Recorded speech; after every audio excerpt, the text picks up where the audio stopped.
உங்களுக்கு 2 குழந்தைன்னா நான் சொல்ல போகிறது உண்மையாக தான் இருக்கும். நீங்கள் எப்போவுமே உங்களோட 2வது குழந்தையோட தனியாக டைம் ஸ்பெண்ட் பண்ணுறது ரொம்ப கம்மியாக இருக்கும். ஏன்னா எப்போவுமே கூடவே அந்த ஃபஸ்ட்டு கிட்டு இருக்கும். அட ஆமால அப்படின்னு தோணுதா? எனக்கும் இது தோணுச்சு.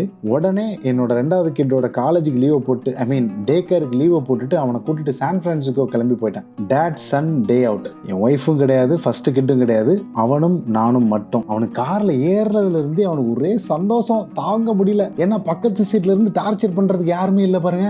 ஒரு பிக் பிளான் எதுவுமே கிடையாது, ஜஸ்ட் ஹேங் அவுட் தான். அப்படி காரை பார்க் பண்ணிட்டு அந்த சான் பிரான்சிஸ்கோ ஸ்ட்ரீட்ஸ்ல இறங்கி நடந்து போனோம். அவனுக்கு ஒரே சந்தோஷம், ஒரே ஏதாவது கேள்வியா கேட்டு வரான் என்கிட்ட. நிறைய இடங்கள் சுத்தினோம், சாப்பிட்டோம், அப்புறம் கால் வலிக்குதுன்னு சொல்லி உப்பு மூட்டெல்லாம் ஏறிக்கிட்டான். ஒரு கிட்ஸ் மியூசியம்ல போயிட்டு நல்லா எக்ஸ்ப்ளோர் பண்ணான். அப்புறம் ராட்டினம் ஏறி சுத்தினான். கால் மேல கால் போட்டுட்டு நான் தான் படையப்பா அப்படின்னு சொல்லிட்டு உட்காந்து என்னெல்லாமோ பேசிட்டு இருக்கான். இவன் பண்ற சின்ன சின்ன விஷயங்கள், எக்ஸ்பிரஷன்ஸ் எல்லாம் பார்க்கும்போது தான் உனக்கு ரியலைஸ் ஆச்சு, கண்ணை மூடி திறக்கிறதுல இவனுங்கெல்லாம் கிடுகிடுன்னு வளர்ந்துடுறானுங்க. அதுக்கப்புறம் அவன் ஃப்ரெண்ட்ஸு, அவன் உலகம்னு அப்புறம் நம்மலாம் தேவைப்படாது.